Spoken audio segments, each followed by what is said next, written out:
Hey everyone, real quick, if you're interested in booking private lessons with me, you can contact me through my website at breenmusiclessons.com, link in the description and the pinned comment. All right, so today we're going to talk about inverted power chords. That might sound a little intimidating, but it's a pretty simple concept. But first we have to discuss what a power chord is. When you see something like this, most electric guitar players would call that a power chord. Now it actually has a technical name. That would be an A5. The reason is that there is always a root note in a chord, a tonal center. A in this case would be the tonal center for this power chord.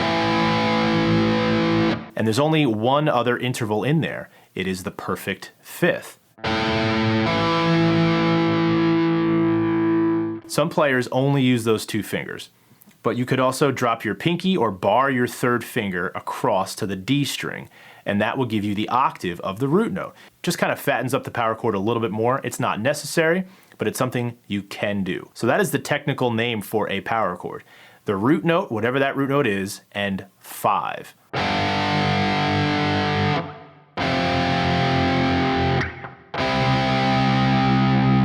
So now let's talk about inversions. In the case of a power chord, when you invert that root and perfect fifth, you actually get a root and a perfect fourth. When you flip around a power chord, what you're hearing a lot of the time still, because of the bass line in the song or the other instrumentation, is that upper note still being the tonal center or the root note.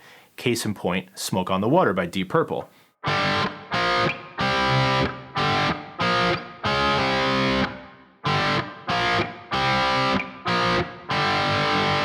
So right off the bat, it doesn't seem obvious that it's a power chord, but use your ears and listen. The first question is, where is that melody initially coming from? Because obviously we're hearing two notes played at the same time.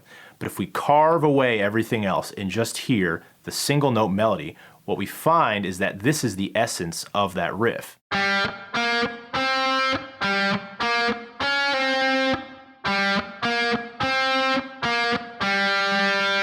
It is the brighter interval, not the lower interval. I'll prove it to you by playing the lower interval, and you'll realize that that's not the same sound. That is not the tonal center of that riff.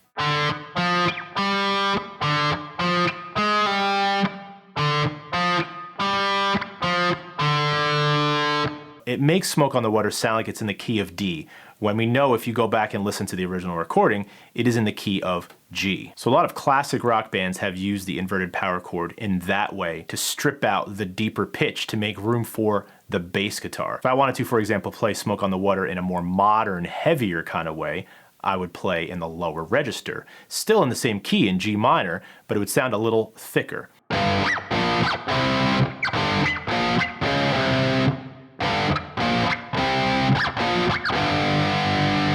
And speaking of modern, a more modern way of using inverted power chords is when you're playing a progression off of the A string. Let's say you're playing in standard tuned guitar. You want a little more extra low end from your power chords, but there's nothing you can do. If you're playing something off the A string, there's really nothing to fatten up that sound. Most of the chords you might be playing are going to be too low to play on a standard tuned guitar if you're playing anything below E. So if I'm playing like a D power chord,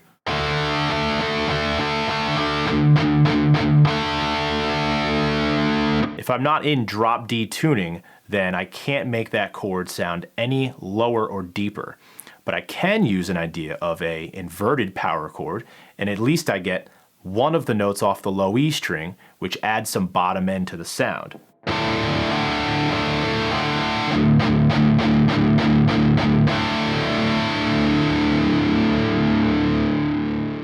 And you might have already stumbled upon this by accident. If you were learning someone else's song, you might have seen a shape like this, where you're playing your power chord off the A string, but then you have to stretch out your first finger and bar across the E and the A string.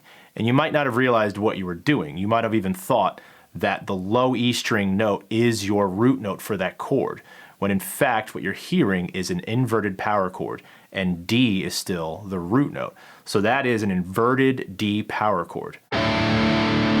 Another example of this from the 90s is by the band Collective Soul. The song is called Where the River Flows. It's not their most famous song, but I always remember it being a cool, kind of heavy riff. And I'm not exactly sure the tuning that they're playing it in.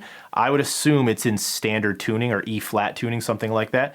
But it's definitely not in one of the modern drop tunings, but they're still getting a nice, thick, heavy sound out of the riff. The power chord otherwise would just be off of the A string. I'll show you what it would be like without an inverted power chord.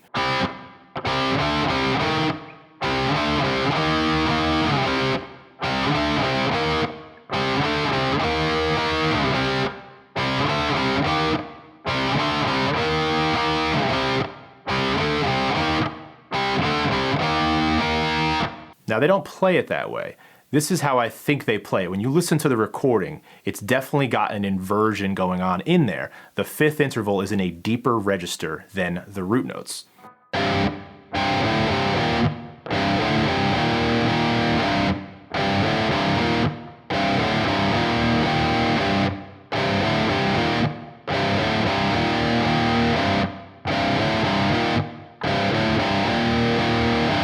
It also has the benefit of being physically easier to play than to have to move around the standard power chord shape off of the A string.